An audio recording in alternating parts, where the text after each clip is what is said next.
Assalamualaikum warahmatullahi wabarakatuh. Saya Anugrah, siswa dari SMP Muhammadiyah 36 Jakarta, ingin menyampaikan tausiah tentang sunnah-sunnah puasa. Bismillahirrahmanirrahim. Alhamdulillahirabbil alamin. Wassalatu wassalamu ala asrafil mursalin wa ala alihi wa sahbihi ajmain. Amma ba'du. Para pemirsa TV-mu yang dimuliakan Allah, pada kesempatan yang mulia ini, izinkanlah saya menyampaikan tausiah tentang sunnah-sunnah puasa. Mengamalkan sunnah puasa akan menyempurnakan ibadah puasa Ramadan yang kita lakukan, sekaligus juga menambah pahalanya. Berikut ini beberapa sunnah puasa Ramadan beserta dalilnya. Yang pertama ialah, di antara sunnah puasa Ramadan yang Rasulullah SAW ajarkan adalah makan sahur. Dalam salah satu hadis, beliau bersabda, "Tasahharu fa inna fis sahuri barokah." Makan sahurlah engkau, karena makan sahur itu berkah. Hadis riwayat Bukhari dan Muslim.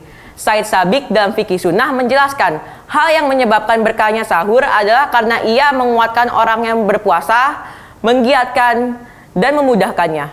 Para pemirsa yang dimuliakan Allah, para sahabat yang merupakan generasi pecinta sunnah, merupakan para pionir dalam mengamalkan sunnah ini. Amr bin Maimun radhiyallahu anhu berkata, para sahabat Nabi Muhammad SAW adalah orang-orang yang paling segera berbukanya dan paling terlambat bersahurnya. Para pemirsa yang dimuliakan Allah, sunnah puasa Ramadan yang kedua adalah menyegerakan berbuka. Rasulullah SAW bersabda yang artinya, manusia tetap dalam kebaikan selagi menyegarkan berbuka. Hadis muttafaq alaih. Ketika matahari telah terbenam dengan jelas, maka disunahkan untuk segera berbuka. Sebaiknya berbuka adalah dengan buah kurma, dan jika tidak ada, maka berbuka dengan minum air. Para pemirsa yang dimuliakan Allah, salah satu sunnah puasa yang berikutnya adalah memperbanyak doa. Mengapa? Karena doa orang yang berpuasa tidak akan ditolak oleh Allah Subhanahu wa Ta'ala, baik saat tengah berpuasa maupun saat berbuka.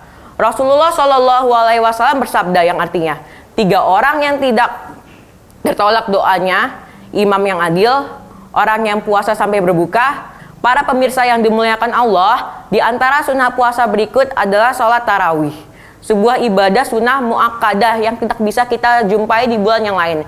Kesempatan yang langka ini hendaknya kita manfaatkan sebaik-baiknya. Jangan biarkan diri kita kehilangan satu malam pun untuk sholat tarawih.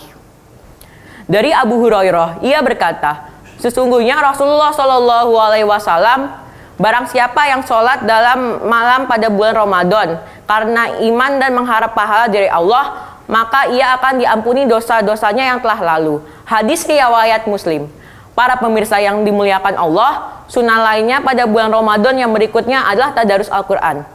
Kita perbanyak membaca Al-Quran, berusaha menghafalkannya, serta mentadabburinya. Lebih baik jika mempelajari Al-Quran dan tafsirannya.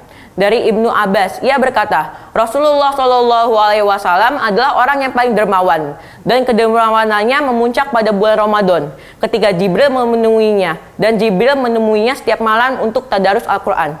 Sungguh Rasulullah SAW lebih murah hati melakukan kebaikan daripada angin yang bertiup. Hadis riwayat Bukhari. Selain itu, sebagaimana hadis di atas, Rasulullah SAW adalah orang yang paling dermawan, dan kedermawanannya memuncak pada bulan Ramadan. Beliau lebih murah hati melakukan kebaikan daripada angin yang berhembus.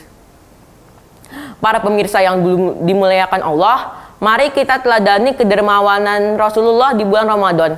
Mari kita upayakan untuk infak setiap hari di bulan Ramadan. Jika kita memiliki kelapangan rezeki, sungguh sangat kita memperbanyak sedekah dan membantu orang-orang yang membutuhkan di bulan yang mulia ini. Di antara sedekah khusus di bulan Ramadan yang pahalanya luar biasa adalah memberikan iftar atau makanan buka puasa, khususnya kepada kaum duafa. Rasulullah bersabda yang artinya, barang siapa memberi makan orang yang berpuasa, maka baginya pahala seperti orang yang berpuasa tersebut, tanpa mengurangi pahala orang yang berpuasa. Ini sedikit pun juga. Hadis riwayat Tirmizi, Ibnu Majah, dan Ahmad.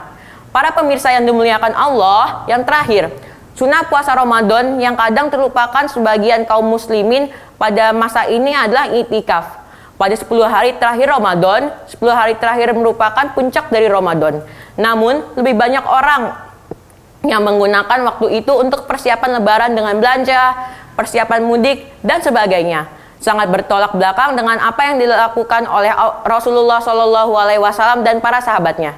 Dari Aisyah radhiyallahu anha berkata, Rasulullah Shallallahu Alaihi Wasallam ketika telah masuk 10 hari terakhir bulan Ramadan, beliau menghidupkan malam, membangunkan keluarganya, dan mengencangkan ikat pinggang. Hadis muttafaq alaih.